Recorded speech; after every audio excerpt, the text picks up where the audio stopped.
હર મહાદેવ, જય ગાયત્રી। વૈદિક જ્યોતિષમાં ગુરુને 9 ગ્રહોમાં સૌથી શુભ અને પ્રભાવશાળી ગ્રહ માનવામાં આવે છે।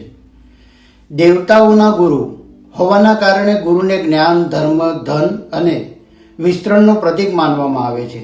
જ્યારે પણ ગુરુની ચાલ અથવા સ્થિતિમાં પરિવર્તન આવે છે ત્યારે અસર 12 રાશિઓ પર જ નહીં પરંતુ દુનિયાની પરિસ્થિતિઓ પર જોવા મળે છે। હાલમાં ગુરુ મિથુન રાશિમાં બિરાજમાન છે। 2 જૂન 2026 સુધી ત્યાં જ રહેશે। આ સમય દરમિયાન ગુરુ અન્ય ગ્રહો સાથે યુતિ અને દ્રષ્ટિથી બનાવેલા ઘણા શુભ અશુભ યોગોનું નિર્માણ કરશે। આ જ ક્રમમાં ગુરુ અને ચંદ્રની યુતિથી એક અત્યંત શુભ અને શક્તિશાળી ગજકેસરી યોગ બનવા જઈ રહ્યો છે। વૈદિક જ્યોતિષ પ્રમાણે 20 જાન્યુઆરી 2026ના રોજ સાંજે 6:30 વાગે ચંદ્ર મિથુન રાશિમાં પ્રવેશ કરીને ગુરુ સાથે યુતિ બનાવે છે। ખાસ રાજયોગનું નિર્માણ કરે છે। આ યોગને લગભગ 54 કલાક સુધી પ્રભાવિત રહે છે, પરંતુ સકારાત્મક પરિણામો ઘણા દિવસો સુધી જોવા મળી શકે છે। મકર રાશિના જાતકો માટે ગુરુ ચંદ્રની યુતિ 6થા ભાવમાં બનશે। આ યોગ કાર્યક્ષેત્રમાં ચાલી રહેલા સમસ્યાઓને દૂર કરનારો સાબિત થઈ શકે છે।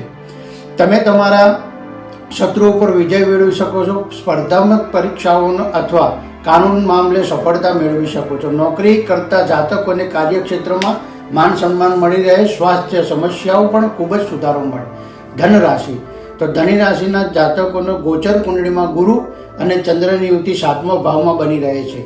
આ યોગ વૈવાહિક જીવન અને પાર્ટનરશિપ મામલે ખૂબ જ શુભ માનવામાં આવે છે।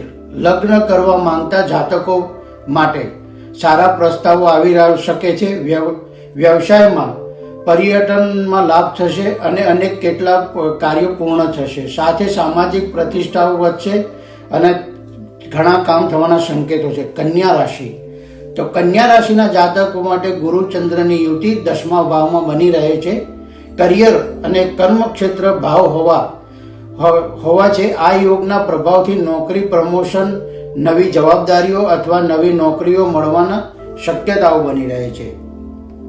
બિઝનેસ સાથે સંકળાયેલા જાતકોને સારો નફો મળી શકે છે। મહેનતનું સંપૂર્ણ ફળ મળી શકે છે।